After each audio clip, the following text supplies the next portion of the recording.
Graça e paz, meus irmãos. Vamos abrir a Bíblia no Evangelho de Mateus, capítulo 8. Nós temos nos dedicado a este Evangelho.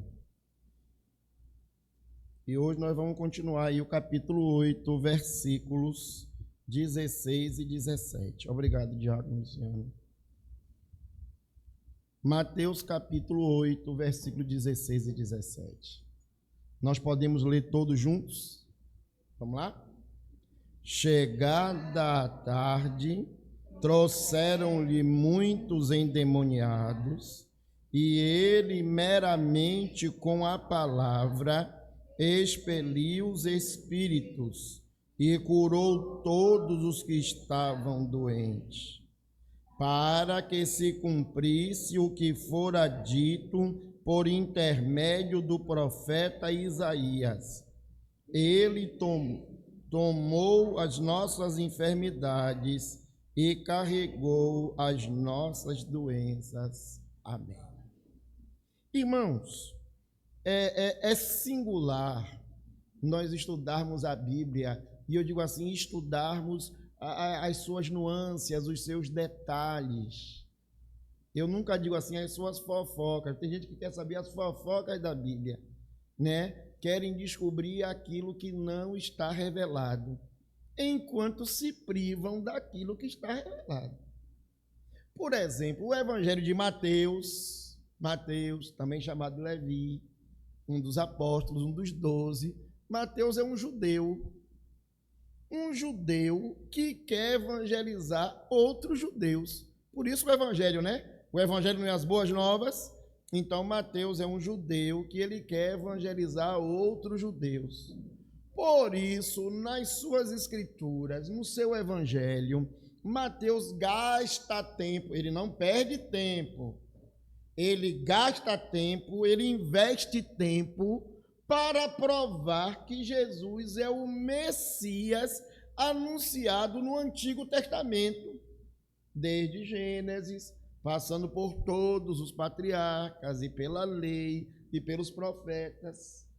Alguém poderia dizer que o Evangelho de Mateus, se estivesse no Antigo Testamento, seria o segundo livro de Isaías. Olha que coisa gloriosa, pastor Cândido. Isaías é o profeta messiânico, é um dos profetas messiânicos, é que conta alguns detalhes da vida de Jesus. E Mateus é como se fosse o segundo livro de Isaías. Isaías diz o que ia acontecer e Mateus diz, isso está acontecendo para que se cumprisse aquilo que foi dito por Isaías e pelos outros profetas. Então, nada no Evangelho de Mateus, ou no restante da Bíblia, mas como hoje eu estou falando do Evangelho de Mateus, nada no Evangelho de Mateus é por um acaso, está aí perdido, isolado, não. Cada pecinha, cada versículo, cada expressão tem um significado glorioso. E neste texto aqui não fica diferente. Na nossa Bíblia, na edição revista e atualizada, aí um título, né? Jesus faz outros sinais, outras curas e sinais, milagres e sinais. E qual era a finalidade, ou quais eram as finalidades, os objetivos dos sinais na Bíblia? Para que os sinais estavam na Bíblia? Se nós saíssemos do período bíblico e viéssemos para o nosso período, para que serve sinal na igreja? Alguém acha que o sinal é para entreter, para brincar, para se divertir. Alguns acham que o sinal é para demonstrar poder, autoridade. Então, se eu tenho mais autoridade do que pastor Cândido, eu vou ter mais sinais do que pastor Cândido. Vou fazer mais milagre do que ele. Então, muitas vezes, quando não é para entreter, é para chamar para si a pessoa, chamar para si a autoridade, o título e etc, etc. Vou fazer um comentário aqui que não tem nada a ver com o texto. Essa semana os irmãos viram lá a escolha e consagração lá do Papa, e por incrível que pareça, teve crente assistindo, teve crente preocupado com a fumacinha preta, com a fumacinha branca, tem crente que está preocupado com os reinos, mas eu encontrei crente celebrando a coroação do Papa. Eu digo, mas cabe lugar para isso? Para aquele homem que está no lugar de Cristo? Pois é, na religião católica, Júlio, é assim. O Papa é o vicário de Cristo. Eles acreditam lá assim. Ele está no lugar de Cristo. Ele é a pessoa de Cristo na terra. Estou repetindo. Isso é o que eles creem, o que eles defendem. De que o Papa, quando fala, quando escreve a sua encíclica, ele é ex-cátedra. Quer dizer, não tem erro. Ele não tem falha, ele é a própria voz de Deus. Aí eu fico perguntando, e tem crente que perdeu tempo para louvar, para exaltar, para comemorar, para celebrar a coroação de alguém que usurpou o lugar de Cristo? Mas, irmão, se eu estou falando aqui do dogma católico, quantas vezes na igreja evangélica, na igreja tida como evangélica, né? Na igreja evangélica brasileira, pastores e bispos e apóstolos, daqui a pouco os semideuses, os anjos, aí pela terra, quantas vezes eles usurpam o lugar de Cristo? Quem gosta de assistir pela televisão, e eu sei que tem gente que gosta de assistir essas profetadas todas e ouvir pela rádio, e eu me lembro de um deles que diz assim, olha, presta atenção, quando você for expulsar o demônio, quando você for fazer o milagre, quando você for fazer... Eu sou da igreja do pastor tal, porque quando o demônio ouvir que é o pastor tal, o demônio já treme nas pernas e sai correndo. E um dos maiores desses líderes, eu tive a tristeza, alguém me acordou, eu estava até dormindo, ligue aí para você ver. Eu digo, eu tenho tanta coisa para ver, mas eu acordei e fui ver. Ele disse assim, olha, quando ele estava se referindo à rainha da Inglaterra, quando a rainha da Inglaterra passa, a rainha era viva, as pessoas se curvavam para reverenciar a rainha, e este homem disse assim, em rede nacional, lá no culto dele, quando o seu pastor chegar na igreja domingo, reverencie o seu pastor, né? Se curve diante dele, porque ele é uma autoridade divina na terra. Ou seja, leu qualquer bobagem, a única coisa que ele não leu é a palavra de vida eterna expressa nas Escrituras. Então, para que servem os sinais nas Escrituras? Qual é a finalidade dos milagres e sinais? A primeira, irmãos, e eu vou citar aqui 4, né? Minha ideia não é esgotar o texto, mas pelo menos 4. A primeira era demonstrar a divindade de Jesus. Ele é o Messias, vindo de Deus. Na verdade, ele é a encarnação do próprio Deus. Por isso, Mateus vai voltar para o Antigo Testamento e chamá-lo de Emanuel. Não é esse Emanuel daqui, não. Isso aqui é pirata, né? Isso aqui é falsificado, é do Paraguai. Ele é o verdadeiro Emanuel. Ele é o Deus conosco. O Deus que veio habitar no nosso meio. Ele é o Deus encarnado. É por isso que João, lá no seu evangelho, diz, e o verbo se fez carne e habitou entre nós, e vimos a sua glória como a glória do unigênito do Pai. Então os milagres serviam para apontar, mostrar que Jesus era o Messias prometido. Segundo, irmãos, o milagre, os sinais serviam para autentificar a mensagem, ou seja, aquilo que Jesus pregava era verdade, e como era verdade, aqueles sinais o acompanhavam. Então, por exemplo, no caso da cura do paralítico, Jesus, antes de curá-lo, diz, perdoados estão os teus pecados. Aí criou uma celeuma, porque os fariseus olhavam para a cara do outro e diziam assim, mas não é só Deus que pode perdoar pecados? Ao dizer isso, eles estavam dizendo, Jesus é um blasfemo, ele é um mentiroso, ele é um hipócrita. Jesus, conhecendo então seus corações, lhes diz, olhe, para que vocês saibam que o Filho do Homem tem poder para perdoar os pecados, para que vocês saibam que o Filho do Homem, o Deus encarnado, tem poder para perdoar os pecados.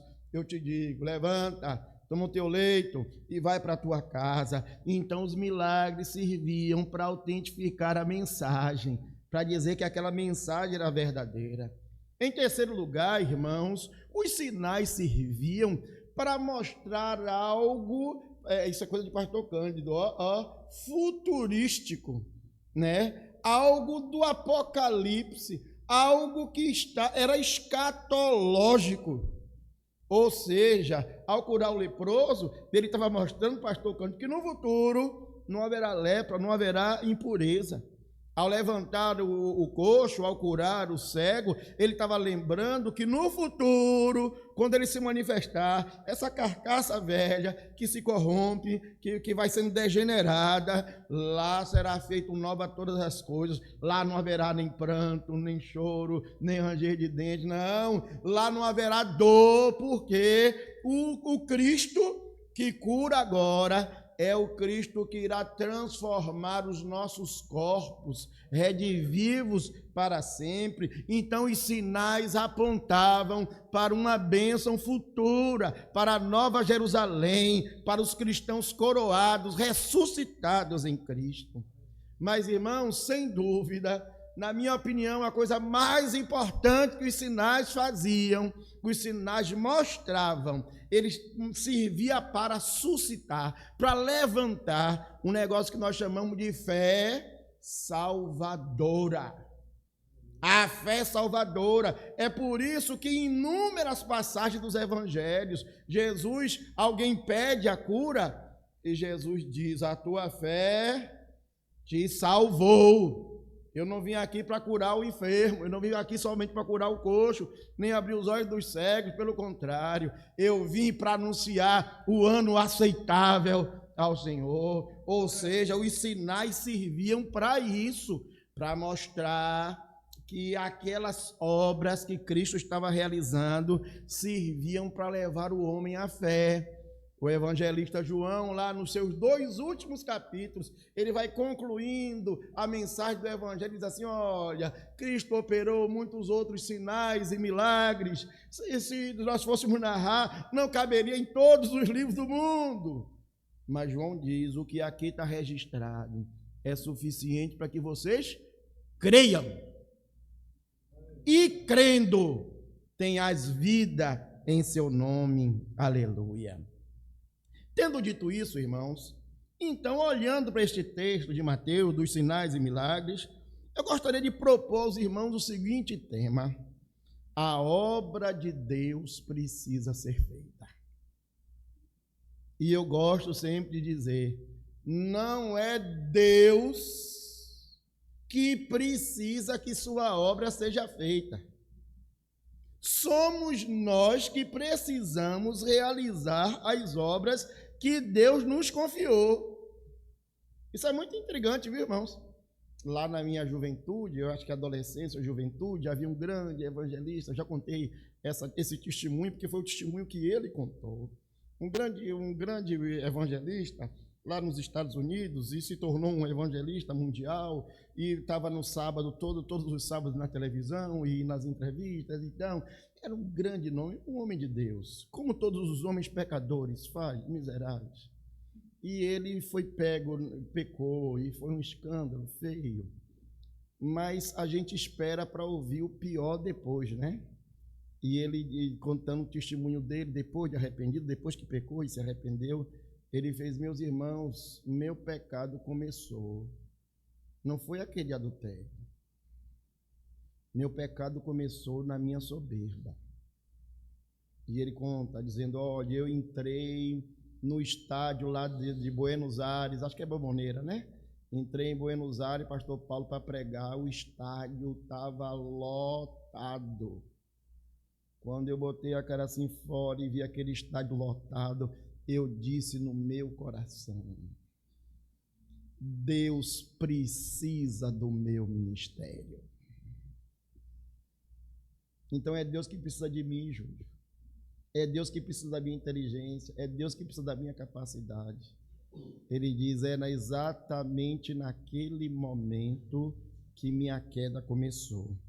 Porque Deus não precisa de nós, mas nós precisamos realizar a obra que Ele nos confiou.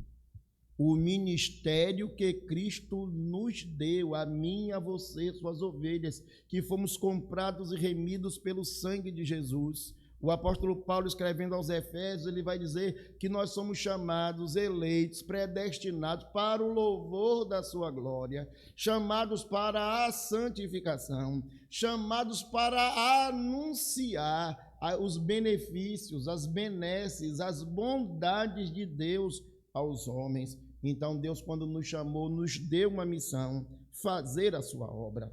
Então, eu pergunto, como é que a obra de Deus precisa ser feita?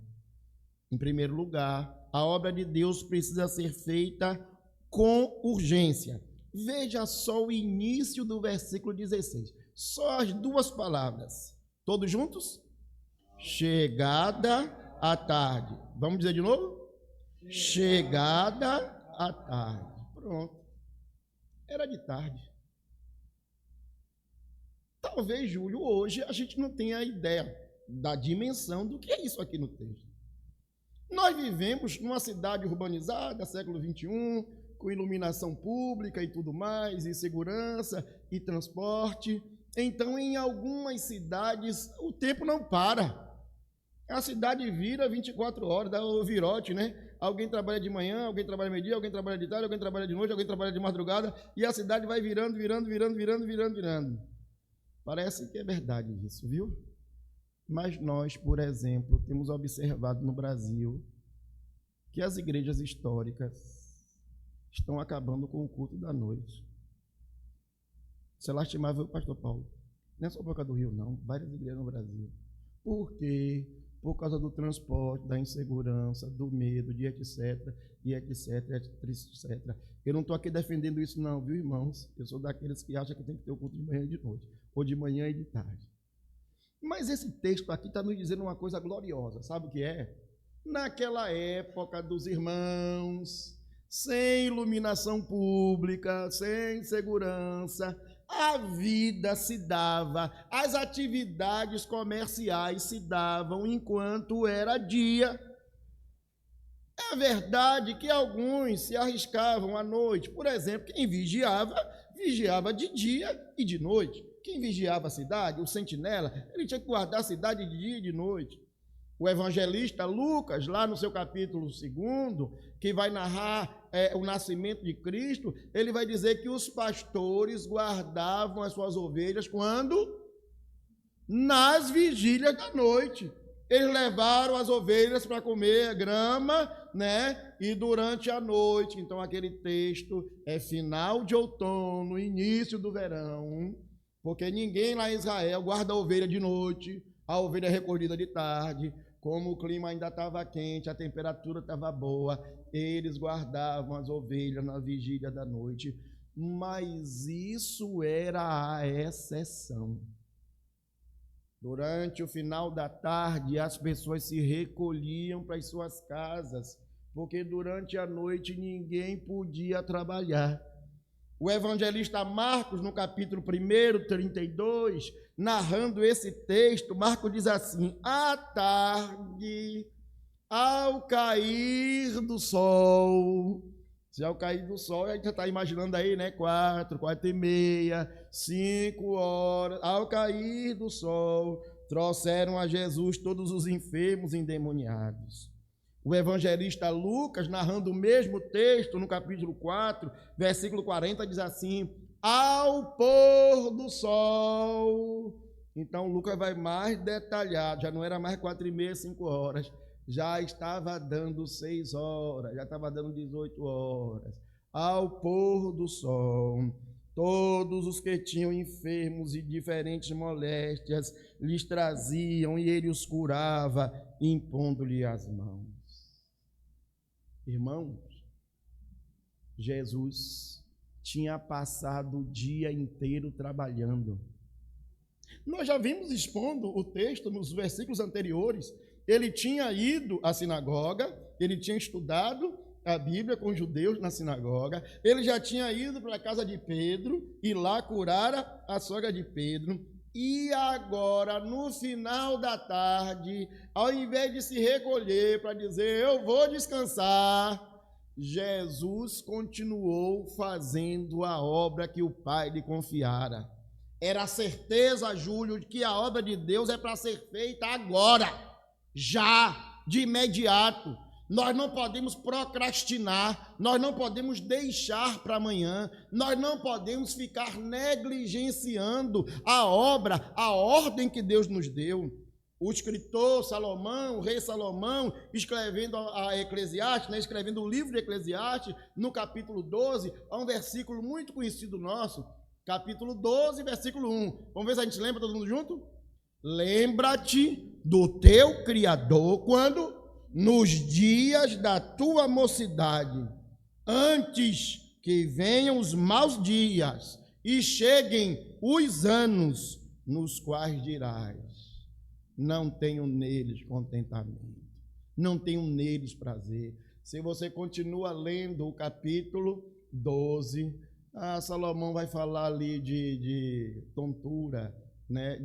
Olha, Angélica, de labirintite. Ele vai falar de labirintite, vai falar de quem está ficando com a boca, os dentes caíram todos, né? Já não consegue mais moer, já não consegue subir escada porque as pernas bambeiam, já não consegue ser pisado por um gafanhoto, porque o gafanhoto se torna um peso para ele. Então, Salomão está dizendo: olha, rapaz, a hora de lembrar do Criador é agora, é já, não deixe para depois. Né? Alguém pode ficar jogando para frente, acreditando que terá mais tempo, mas a obra que temos para fazer para o Senhor, ela precisa ser feita agora. Jesus confirma isso no Evangelho de João, capítulo 9, versículo 4, quando ele diz: é necessário que façamos as obras daquele que me enviou enquanto é dia.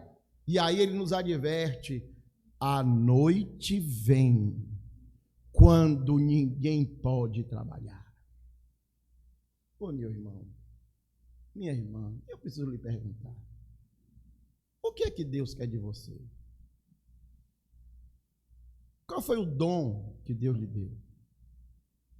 Qual foi o talento que Deus lhe deu? Vou perguntar mais: o que é que Deus tem requerido de você? Muitas vezes na minha vida eu faço todos os planos. Vou trabalhar, vou estudar, vou me formar, vou comprar casa, vou constituir família, vou casar, vou ter filhos, vou fazer isso, vou fazer aquilo. E as pessoas planejam tudo isso e não é pecado você fazê-lo. Mas nos seus planos, Deus se encontra. Naquilo que você tem projetado para a vida, Deus se encontra. Eu gosto sempre de perguntar o contrário: aquilo que o próprio Deus projetou, aquilo que Ele idealizou, aquilo qual é a sua vontade. Você está pronto, ou você tem feito a vontade de Deus, ou você tem se esquivado da vontade de Deus. Quero lembrar do nosso irmão Jonas. Lembra de Jonas? Eu sempre digo a Jonísio: o peixe está ali na praia te esperando. Jonísio, abre o olho. Deus quer alguma coisa de você. Quando você foge de Deus, se você é realmente filho do Altíssimo, o peixe está lhe esperando na beira da praia. Cuidado com o peixe. Como é que a obra de Deus precisa ser feita? Em segundo lugar, a obra de Deus precisa ser feita baseada, embasada, alicerçada na palavra. Olha, a obra de Deus precisa ser feita, alicerçada, embasada, baseada na sua palavra. Vejam aí comigo, versículo 6. Só tem o versículo 6. 6, não é 16, né? Vejam comigo. Chegada a tarde, trouxeram muitos endemoniados, e ele meramente... Eu gostei disso aqui. Foi com o que Jesus curou? Com o que, irmãos? E com o que mais, Júlio? A palavra. Com o que mais? Com a palavra. Eu acho que os irmãos neopentecostais não leram esse texto. Certamente não leram, não prestaram atenção. Porque aqui não aparece bala ungida, óleo ungido, martelo celestial, escudo da fé, sal grosso, banho do descarrego, toalhinha com suor. A água, essa água aqui não é benta não, viu, irmão? Nem é água com suor de pastor Paulo, não. Se tiver com suor de pastor Paulo, eu não bebo, né? A água aqui é água mesmo, é água de torneira ou do filtro, né? Não é água celestial, não é água com o pingo do suor do pastor, é água. Jesus usou meramente a palavra. Como é que ele usou? A palavra. Rapaz, nós ouvimos o tempo todo, quem ouve, né? Ouvimos o tempo todo as pessoas diminuírem a palavra. Quando um desses faladores, eu não chamo de pregadores não, são faladores. Quando um desses faladores usa qualquer outro mecanismo para, segundo eles, convencer as pessoas, então eles estão dizendo a palavra não é mais eficaz.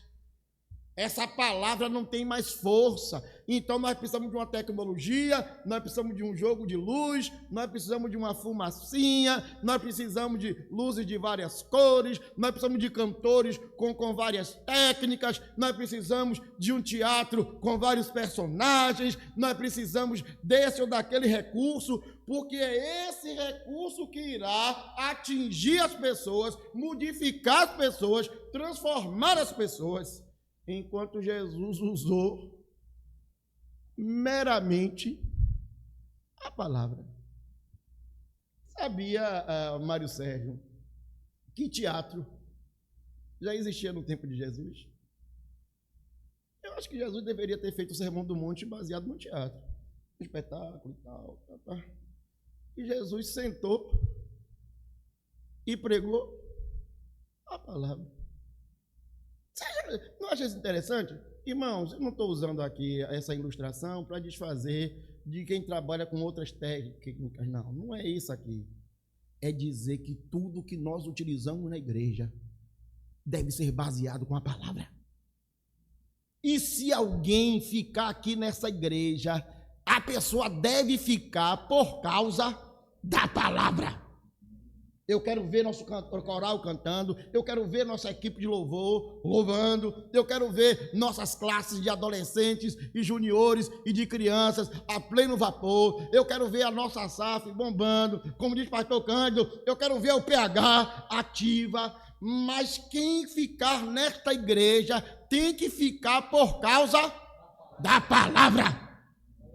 Se a palavra que você ouve aqui não lhe atende, pode buscar outra coisa em outro lugar, porque nós não barganhamos a palavra. O escritor, o evangelista Marcos, lá Lucas primeiro, lá no seu capítulo 4, versículo 40, que é o texto paralelo, diz assim, ó, ao pôr do sol, todos os que tinham enfermos e diferentes moléstias lhe traziam. E ele diz, e ele, Jesus, os curava, impondo-lhes a mão. Alguém pode dizer, não, irmão Emanuel, não é só a palavra, é também a imposição de mãos. Irmão, você não entendeu nada do texto. A imposição de mãos estava mostrando que Jesus estava orando e abençoando. Quando nós vamos, por exemplo, para o texto de Tiago, aquele texto de Tiago é maravilhoso. Nós que não entendemos o texto. Se alguém alegre, cante louvores. Se alguém sofrendo, faça oração. Se alguém doente, chame os presbíteros. Não chama a SAF, chama os presbíteros. E esses vão lá, vão orar e vão ungir em nome do Senhor, ungir com óleo em nome do Senhor. E aí pronto, a SAF não vai mais orar, os diáconos não vão mais orar, os irmãos não vão mais orar, só quem pode ir lá são os presbíteros, e esses presbíteros têm que ir com óleo. Então as pessoas até esquecem o presbítero, mas não esquecem o óleo. E Tiago, parece que ele dá uma tapa com a luva de pelica na gente, né? Assim, olha, e a oração da fé. E a oração da fé, a oração conforme a fé, a oração conforme aquilo que está revelado, a oração conforme a palavra, a oração conforme a vontade de Deus. E a oração da fé levantará o enfermo, e se houver cometido pecados, ser-lhe-ão perdoados. Aleluia. Irmãos, é a palavra. Capítulo 4, ainda do Evangelho de Mateus, quando se fala da tentação, quando Satanás se aproxima, e Satanás naquele momento faz 3 tentações. Não é que Jesus só foi tentado ali, não, irmãos. Jesus foi tentado em todas as coisas, mas o evangelista fez questão de registrar ali. E como é que Jesus responde? Está escrito, está na palavra de Deus. Ou seja, a única arma que Jesus utilizou para enfrentar o inimigo, para pelejar contra o inimigo, qual foi? A palavra. Olha, tome a espada. Qual é a sua espada? A palavra de Deus. Então a obra de Deus é para ser baseada na palavra. Não procure outros recursos, não procure outra metodologia, não procure uma outra conversa. Não use da psicologia, ou da sociologia, ou da pedagogia, ou de qualquer outra guia. Você tem a palavra de Deus. Paulo, escrevendo a Timóteo, no capítulo 1, versículo 15, diz: ó, fiel é a palavra e digna de toda aceitação. Qual é essa palavra? Cristo veio ao mundo para salvar os pecadores, dos quais eu sou o principal, eu estou na lista, mas eu não sou um pecador, não. De todos os pecadores, eu sou o mais ordinário. Mas não é isso que se chama atenção. O que se chama atenção é para a sua palavra. No capítulo 4 do livro de Atos, Pedro, no seu discurso, que vai falar sobre a pedra, ele: Jesus é a pedra que vocês rejeitaram. E eu quero dizer, olha, e não há salvação em nenhum outro. Não há salvação em Maria, não há salvação em Pedro, não há salvação no Papa, não há salvação nas boas obras, não há salvação em nenhum outro. Só a salvação nele, porque debaixo do céu não existe nenhum outro nome dado entre os homens, pelo qual importa que sejamos salvos. Debatendo com os religiosos da sua época, Jesus, no capítulo 5 de João 5,39, Jesus diz: examinai as Escrituras. Lembra que eu falei no início da mensagem? Examinar, estudar, pesquisar, destrinchar, meditar. Ô irmãos, sejamos sinceros conosco e com Deus. Você tem examinado as Escrituras? Você tem lido as Escrituras? Você que é pai, que é mãe, hoje é dia das mães, né? Você que é mãe, você tem lido a Bíblia dentro de casa para seus filhos? Eu gosto sempre de contar a experiência minha, viu?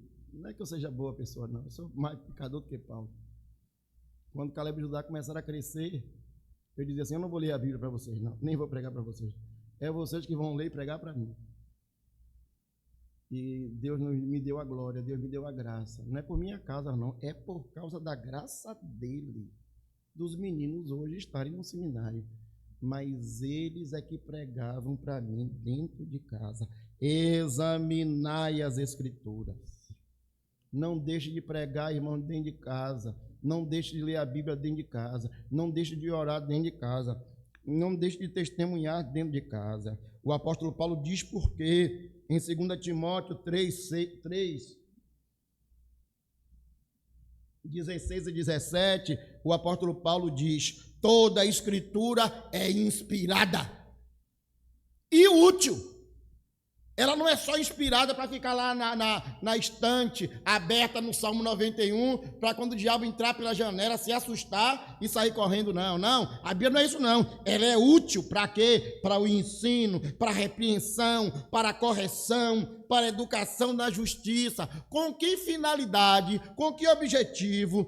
A fim de que o homem de Deus seja perfeito, e perfeitamente habilitado para toda boa obra. Eu só vou conseguir fazer a obra de Deus perfeitamente se eu tiver iluminado pelas Escrituras. Em terceiro lugar, como a obra de Deus precisa ser feita? Ela precisa ser feita para alcançar os necessitados. Versículo 16, nós vamos ler todo agora, versículo 16. Todos juntos. Chegada a tarde, trouxeram muitos endemoniados, e ele, meramente com a palavra, expeliu os espíritos e curou todos que estavam doentes. Ô irmãos, um dos nossos erros durante anos, eu vou dizer durante décadas, é que a igreja se tornou um clube. O clube dos crentes.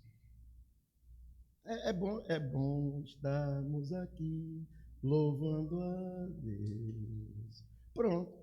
A gente se reúne de manhã, faz a nossa escola dominical, as crianças descem, fazem um jogral, os adolescentes vêm, apresentam alguma coisa, de repente aparece a Adriana aí, fazendo a reportagem de Adriana e tal. Aí a Edel vem, sai o coral, aí a SAF vai fazer uma departamental, poxa.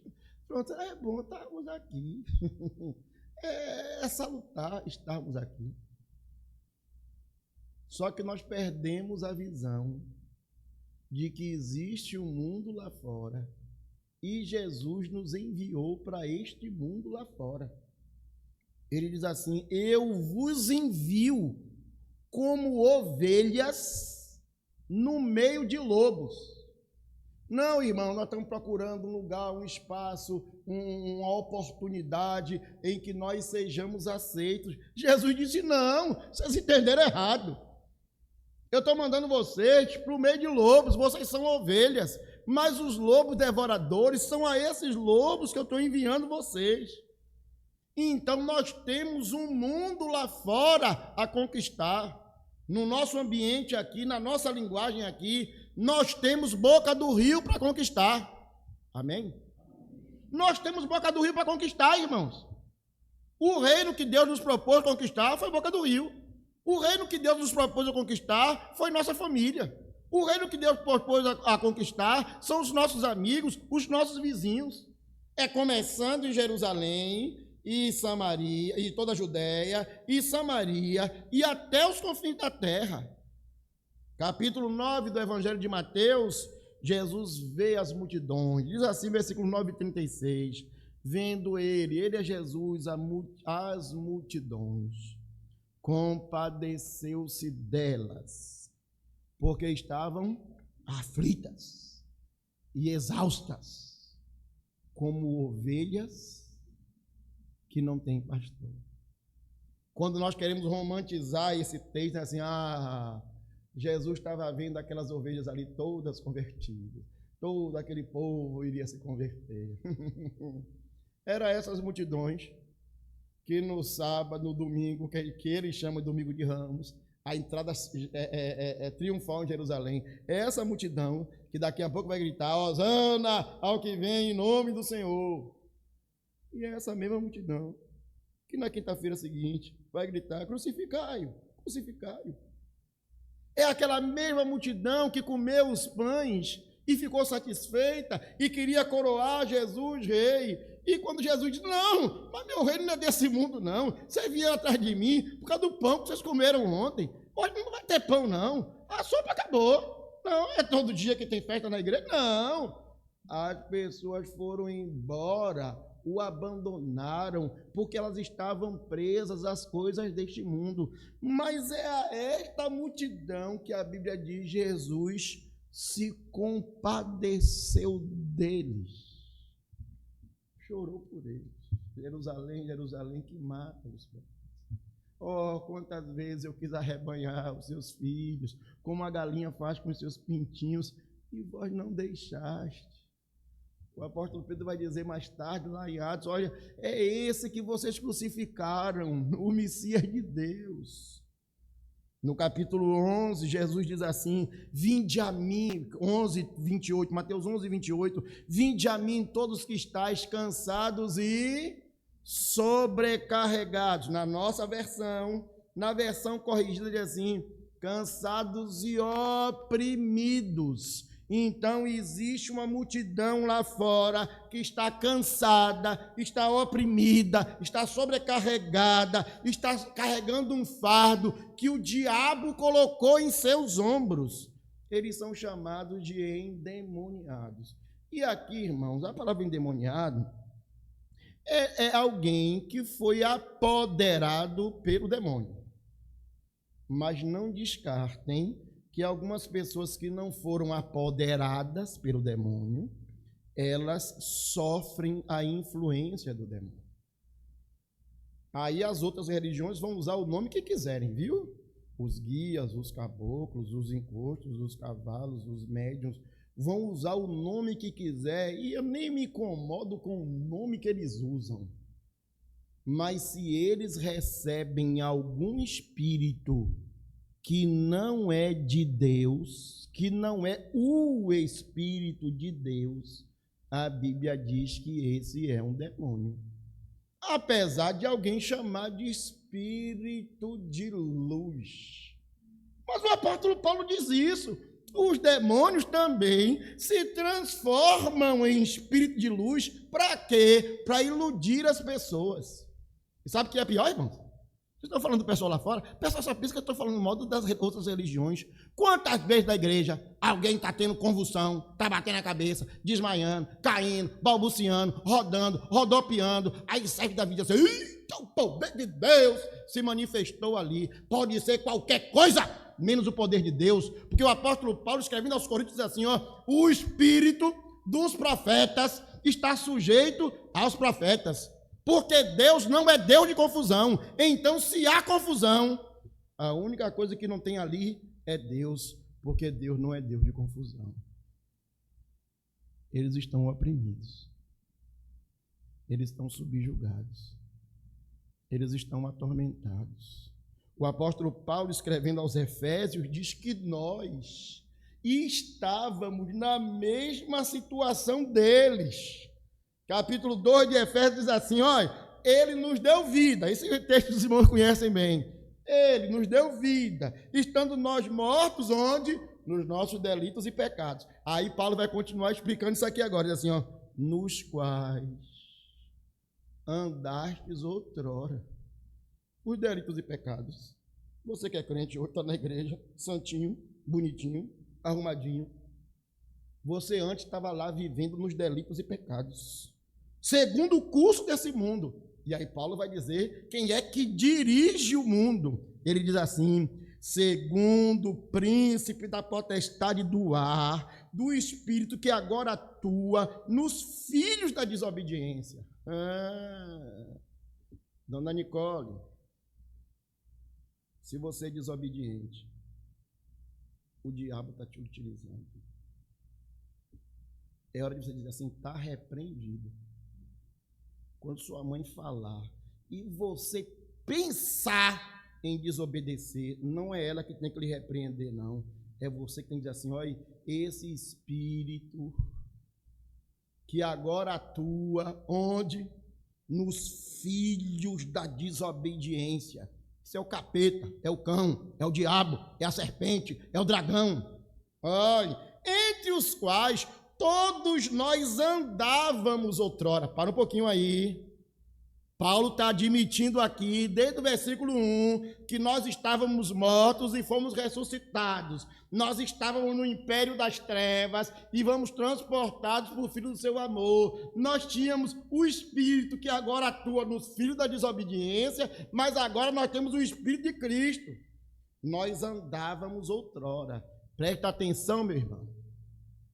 Se você continua com a vida antiga, se você continua na prática antiga, se você continua no desejo antigo, mesmo que a igreja não saiba, mesmo que pastor Paulo não saiba, que pastor Cândido não saiba, se você continua com a sua vida antiga, então o Espírito de Deus ainda não opera em você.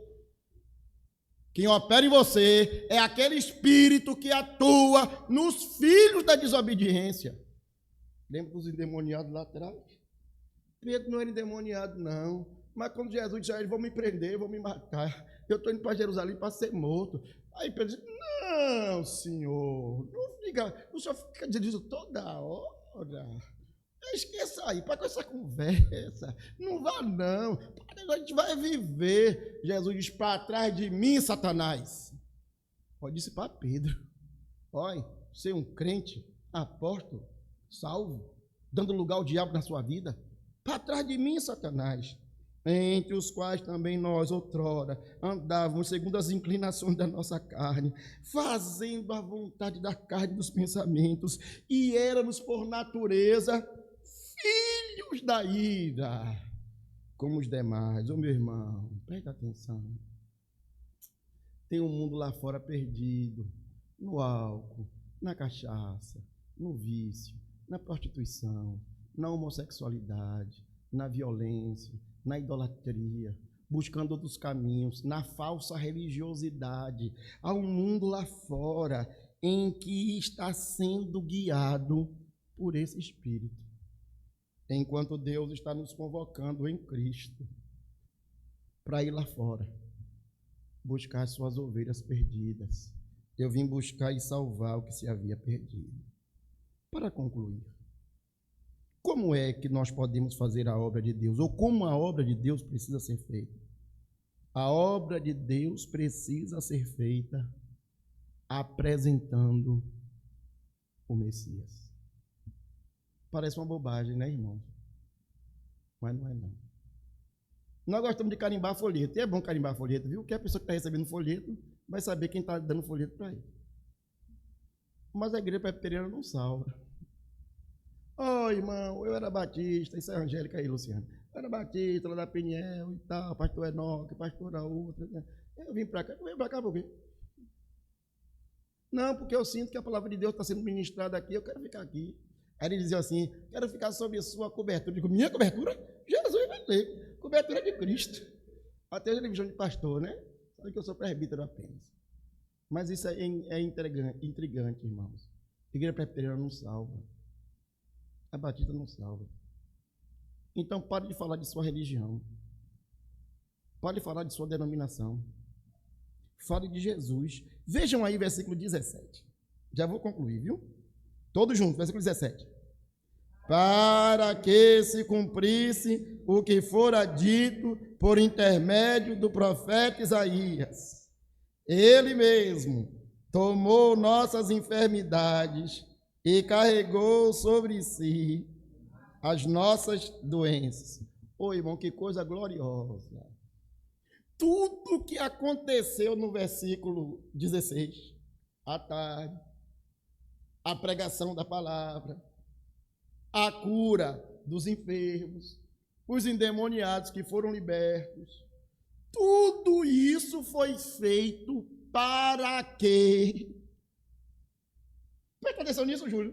Tudo isso que foi feito aqui no culto, a liturgia, a leitura devocional, a leitura inicial, chamada de oração, a oração, o cântico, o hino, a participação especial, tudo isso, qual era o objetivo disso? Apresentar o Salvador. Então a cantata, o coral, a música, o louvor, a pregação tem que apontar para Jesus, porque Jesus é o ponto máximo da igreja. Marcos diz assim, ele curou muitos doentes de toda sorte de enfermidade, também expeliu muitos demônios, não permitindo que os demônios falassem. Eu estou dizendo que os irmãos neopentecostais não leram. No dia de culto de libertação, demônio, vem ajoelhado daí do fundo até aqui na frente. Quem é você? Eu estou na rua. Quem fez macumba para você? Fizeram macumba ali na boca do rio, na cruzilhada do fim de linha. Entrevista com o demônio. Aí o pastor ainda diz, se não fizer a entrevista, se não fizer a pesquisa, esse demônio não é repreendido, ele não é liberto daquele demônio. Jesus diz assim, se cale, não fale nada. E o evangelista Lucas diz mais, ele dizia, se cale, Porque os demônios sabiam quem era ele, quem era Jesus, e os demônios não têm o direito de louvar e engrandecer o nome de Deus, a não ser lá no último dia, porque eles vão ter que reconhecer que Jesus Cristo é o Senhor, para a honra e glória de Deus Pai. Ou seja, irmãos, tudo na igreja é para o louvor e honra e glória do santo nome de Jesus. Nada na igreja pode roubar a glória de Jesus, nada, nem o teclado, nem a guitarra, nem o violão, nem o louvor, nem coisa nenhuma. Não há culto sem a pregação. Muitas vezes eu tenho ido a algumas igrejas como visitante, alguém assim, faz aquele culto de 2 horas e depois assim, agora o pastor vai dar uma palavrinha, quer dizer, nós gastamos o tempo com tudo. E para não dizer que não foi culto, o pastor vai dar uma palavrinha. Isso é qualquer coisa menos culto, porque no culto público reformado cristão, nós precisamos anunciar Jesus o Salvador a tempo e a fora de tempo. Mateus capítulo 5, versículo 14 a 16, Jesus nos compara com a luz. E com esse texto eu vou terminar a pregação. Jesus diz assim: vós sois a luz do mundo. Não se pode esconder a cidade edificada sobre um monte, nem se acende uma candeia para colocá-la debaixo do alqueire, mas no velador, e alumia todos os que se encontram na casa. Versículo 16, eu acho que é a conclusão perfeita para essa mensagem. Assim, brilhe também a vossa luz diante. Vamos ler todos esse versículo, irmão, todos juntos? Assim, brilhe também a vossa luz diante, para que vejam as vossas boas obras e glorifiquem o vosso Pai que está no céu. Nós temos a responsabilidade, porque nós somos luz. A luz precisa brilhar. E essa luz, quando brilha, os homens irão ver e glorificar o nosso Pai que está nos céus. Que façamos a obra que o Senhor colocou nas nossas mãos para executar, em nome de Jesus.